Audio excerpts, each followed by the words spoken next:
Magandang araw po muli sa buhay ng bawat isa sa atin. Nandito naman po ang inyong lingkod, si Pastor Jackson Simondo. At nandito naman po tayo ng patuloy na pangalaman sa Diyos. At sa pagkakataon po ito ay ang title po ng ating pong teaching message is Assurance of My Salvation. Ang kasiguruhan ng ating kaligtasan na paano ba natin malalaman na sigurado tayo pupunta sa langit o sigurado tayo ligtas na. At tulad po ng patuloy natin ginagawa ng mga karaang mga pagkakataon ay sinisimulan po natin ang ating pong pag-aaral ng salita ng Diyos sa magitan po ng isang panalangin. Kaya samahan niyo po ako, tayo pong latay umuko at pumikit, tayo po dumako sa diwa ng panalangin. Panginoon, maraming salamat po sa iyong patuloy na pagsama sa amin at ngayon pong araw na ito ay inihingi ko po na muli mo kaming samahan sa pagkaaral namin ng iyong salita habang patuloy namin itinataas sa iyong takilang pangalan. Ikaw na nga pong bukas ng puso at isipan ng iyong mga anak na makakapanood at makikinig ng video na ito at naway maging papala sa kanilang buhay ang aming pag-aaral ng iyong salita. Maraming salamat, Panginoon. Ito po ang aming samod na langin sa pangalan ni Jesus. Amen. Katulad nga po ng aking po sinabi, nais ko muli magpakilala. Ako po si Pastor Jackson Simondo at katulad po ng ating sinabi kaganina, ang title po ng ating teaching message for today is Assurance of Our Salvation. Ang ating pong teksto ay matatagpuan po natin sa book of 1 John chapter 5 verse 11 to 13. And it says, and I quote, And this is the testimony that God has given us eternal life, and this life is in His Son. He who has the Son has the life, and he who does not have the Son of God does not have life. These things I have written to you who believe in the name of the Son of God, that you may know that you have eternal life, and that you may continue to believe in the name of the Son of God. So, at tayo po'y laging naghahanap ng kasiguruhan sa lahat ng mga bagay na nais po natin na magandang kinabukasan, magandang future para sa atin, para sa ating mga anak, para sa ating mga mahal sa buhay. We wanted to have assurance. Kaya gusto po natin ng kasiguruhan. At tayo bilang mga Kristiyano, ay kailangan po makasiguro tayo na tayo po ay ang makakarating sa napagandang lugar na ipinangako ng Diyos sa atin, ang buhay sa kanyang piling. So, marami po mga Kristiyano look for assurance of their salvation, and oftentimes they seek answers in wrong places. Madalas silang naghahanap ng katugunan sa kasiguruhan ng kanilang kaligtasan, ngunit ang problema, nauuwi sila sa mga maling kaparaanan kung paano magkakaroon ng kasiguruhan ng kanilang kaligtasan. And sa mga bagay na ito, nais kong sabihin sa buhay ng bawat isa na ang kaligtasan ay gawa po ng Diyos. Salvation is a work of God, and it's solely a work of the Almighty. Ito po, meron pong iba't ibang mga may isang pattern po ng kaparaanan ng kaligtasan sa lahat ng mga reliyon maliban sa Kristyanismo. Dito po sa mga bagay na ito ay namumukuntangi ang Kristiyano na ang atin, wala pong inihingi sa atin na kinakailangan natin gawin o i-practice maliban sa tayo po'y manalig sa ginawa ng ating Panginoon doon sa krus ng Kalbaryo. The assurance of our salvation is possible only if salvation is the work of God and God alone. Ang kaligtasan po natin ay posible kung ito ay ang Diyos ang maglalaan o ang gagawa ng kaparaanan. Anumang bagay na gagawin ng tao will not measure up with God. wala po tayong pwedeng gawin dahil lahat po tayo ay nagkulang at wala man isa sa atin na makakaabot sa pamantayan ng ating Panginoon. And if it depends upon man's ability, assurance of salvation would requires the work that are necessary to meet God's approval for righteousness. Ay tulad po ng sinasabi ko, kung ang kaligtasan ay nakasalalay sa mga ginagawa ng mga tao, ang kasiguruhan ng ating kaligtasan ay nakasalalay sa kung magagawa natin yung mga hinihingi ng Diyos sa buhay ng bawat isa sa atin. Ngunit napakahirap pong sundin ang mga bagay na ito, kaya ang approval ng Diyos ay hindi natin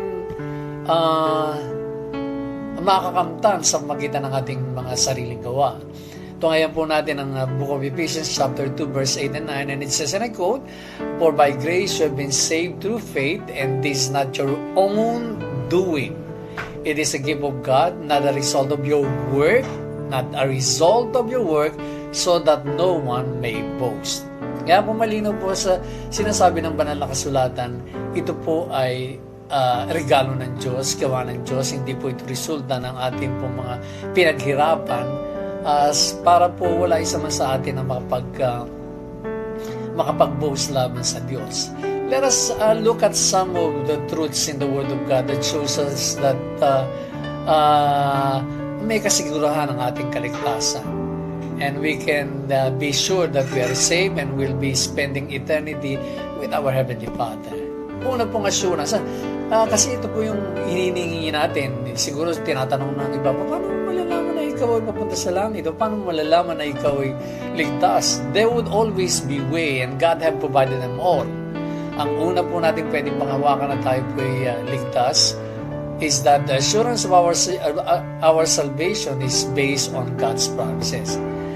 May nangako, at hindi po ordinaryo ang nangako, ang Diyos ang nangako ng ating kaligtasan. Consider the truth in the book of John chapter 5 verse 24, and it says, and I quote, "Truly, truly I say to you, whoever hears my word and believes him who sent me has eternal life. He who does not come into judgment, but has passed from death to life." Isa pong malinaw na pagpapahayag ng salita ng Diyos mula po sa Diyos mismo, ang pangako sa mga pangako ng Diyos mismo mula sa kanyang mga salita, tayo makakasiguro na tayo ay ligtas. So, dito po sa mga bagay na ito, pwede po natin panghawakan kung ang taong nangako sa atin, pwede tayong magduda, kung kahit gaano man katalino, kung kahit gaano man kabanalang isang tao, kahit anumang bagay ipapangako niya sa buhay ng bawat isa sa atin, they would be futile and useless. Pero ang nangako sa atin ay Diyos na makapangyarihan sa lahat, na walang bagay na kanyang ipinangako na hindi niya kayang tuparin.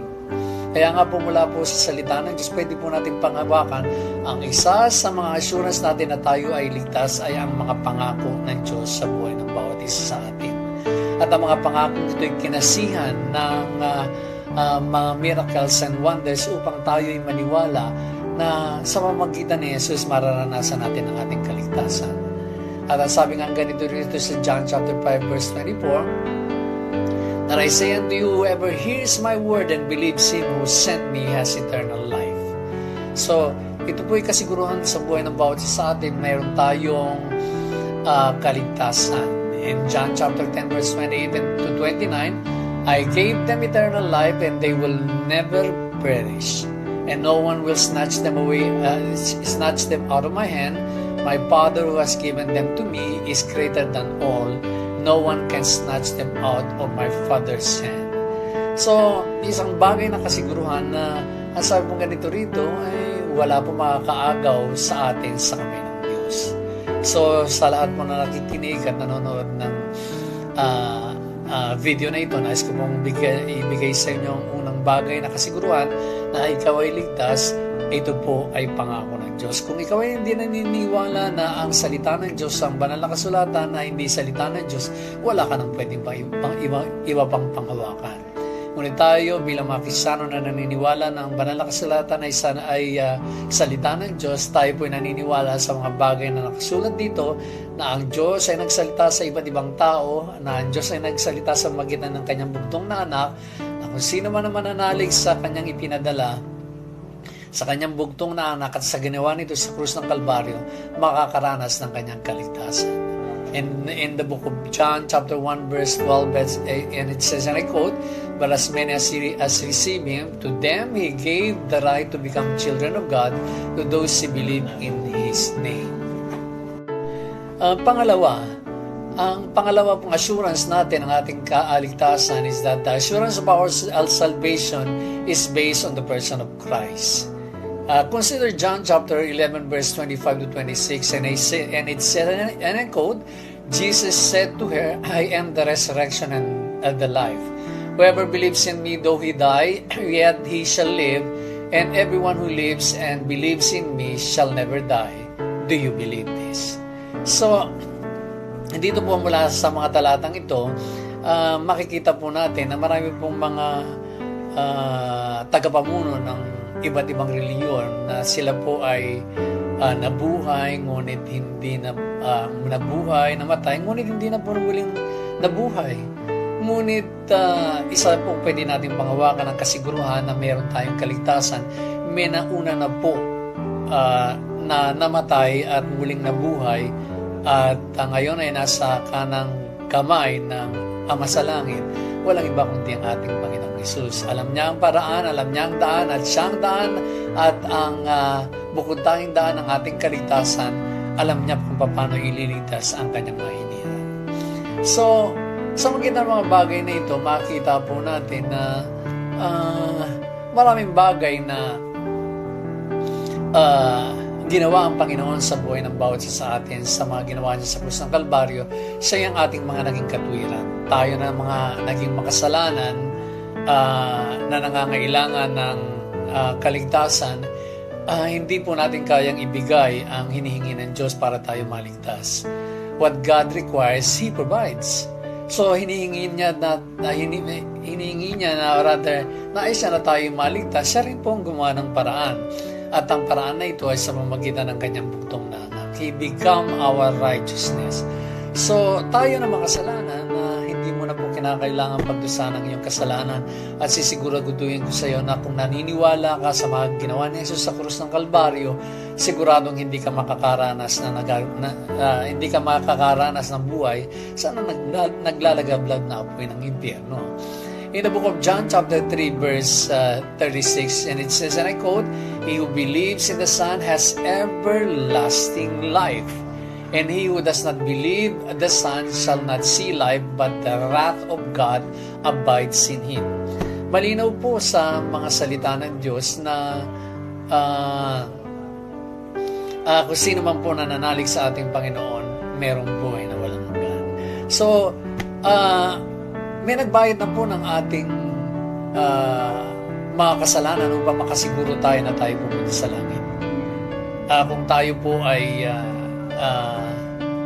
sa kapahamakan o kaparusahan na dapat nating dinadanas. Tayo ang nagkasala, tayo ang dapat parusahan, ngunit may nag-substitute para sa buhay ng bawat isa sa atin upang hindi na natin maranasan ang parusang ito, at binigyan na tayo ng kasiguruhan ng Diyos at tayo po ay aakyat sa langit. In the book of John chapter 5 verse 24, and it says, and I quote, "Most assuredly I say to you, he who hears my word and believes in him who sent me has everlasting life, and he shall not come into judgment, but has passed from death to life." Wala na pong paghuhusga na mangyayari sa buhay ng bawat isa sa atin upang dalhin tayo sa impyerno. The sinner needs a substitute to take the punishment for our sins, and Christ did it on our behalf. And of course, hindi lang po yun. He is not only our righteousness, not only our substitute for our punishment, He is our advocate. Para pong isang attorney, laging nagtatanggol sa atin sa lahat ng mga umuusig sa atin sa mga ginawa nating kasalanan kahapon, ngayon at bukas. The book of Romans chapter 10 verse 9 says that if you confess with your mouth that Jesus Lord and believe in your heart that God raised Him from the dead, you will be saved. The sinner must have an advocate to represent us and make us atonement on our behalf. So, lagi po, nandoon po ang ating Panginoon upang tayo po ipagtanggol. Hindi po man natin kaya ipagtanggol ang ating sarili, ang ating po Panginoon ang lagi pong nagtatanggol sa atin upang pangatlo, the assurance of our salvation is based on the Holy Spirit's power. Ito po yung ikatlong kasiguruhan na maaring misteryo sa napakaraming tao, ngunit sa atin na nakakilala sa ating Panginoon na ito po ay ibigay ng Diyos sa atin bilang assurance na ikaw ay ligtas. In the book of Ephesians chapter 1 verse 13, and it says, and I quote, in Him you also trusted after you heard the word of truth, the gospel of your salvation, in whom also having believed you were sealed with the Holy Spirit of promise. So meron pong ibinigay na kasiguruhan sa atin na wala sa buhay ng ibang tao na hindi maliligtas. Ito ay ang kapangyarihan ng Santong Espiritu na laging gumagabay sa atin, nakikipag-usap sa atin, nasa harapan natin, nasa likod natin, nasa gilid natin, nasa loob natin, upang tayo'y gabayan at para tayo tulungan. Titus chapter 3 verse 5, and it says, and I quote, not by works of righteousness which we have done, but according to His mercy He saved us, through the washing of regeneration and renewing of the Holy Spirit. So malinaw po mga sinasabi ng banal na kasulatan na meron pong selyo, meron pong ibinigay ang Diyos sa buhay ng bawat isa sa atin, that even the world can never understood it.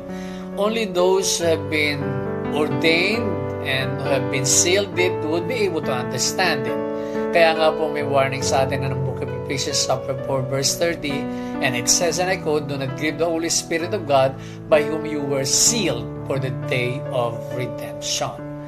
Kaya nga po, ngayon, siguro marahil na magiging malinaw na sa buhay ng bawat isa sa atin na meron tayong panghahawakan na tayo po'y tunay na ligtas. Una, katulad po ng aking sinabi, ay ang mga pangako ng Diyos, ang salita ng Diyos ay pwede natin panghawakan.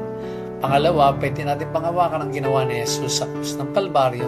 Pangatlo, ang pagkasi ng Santong Espiritu bilang selyo sa buhay ng bawat isa sa atin na tayo ay ligtas. And in conclusion, our salvation is based on the perfect and complete salvation that God provided us through our Lord Jesus Christ. So let us then take joy and pleasure in what the Word of God is saying. Instead of doubting, we can live in assurance and have the confidence from Christ's own word that our salvation is sure. So, anuman, magpatambling-tambling man ang mundo, anuman ang mangyari sa ibabaw ng lupa, sinisigurado ko sa iyo na kapatid kaibigan, ikaw na nanonood at nanonood ng video na ito, kung ikaw ay naghahanap ng kasiguruhan ng iyong kaligtasan, ang Diyos ay nagbigay na ng lahat ng mga bagay na kakailanganin mo para maniwala ka sa Kanya. Trust in God's Word, trust in what Christ did at the cross of Calvary, trust in the power of the Holy Spirit. And by this, nawa ay maging pagpapala po ang ating pag-aaral ng salita ng Diyos sa ating kalagitnaan. May the good Lord continue to shower us with the good blessings. And maraming salamat po sa pagtutok. At bago po tayo maghiwa-hiwalay, tayo po ay dumako sa diwa ng panalangin. Panginoon, maraming pong salamat sa iyong pagsama. At kami po ay nananalig at nananampalataya na naging pagpapala po sa buhay ng iyong mga anak, sa mga tao at babae, sa mga babae at lalaki na nakapanood ng video na ito. May this become a blessing sa buhay ng bawat isa sa kanila. Pinagkakatiwala ko sila sa iyo, sampunan ng kanilang mga pangangailangan. Ikaw na po ang tungkol lahat ng mga bagay na ito sa pangalan ni Jesus. And today, we will only give you all the praise and the glory. In Jesus' name we pray. And everybody agree and say, Amen. Magandang araw po sa bawat isa sa atin, and God bless everyone.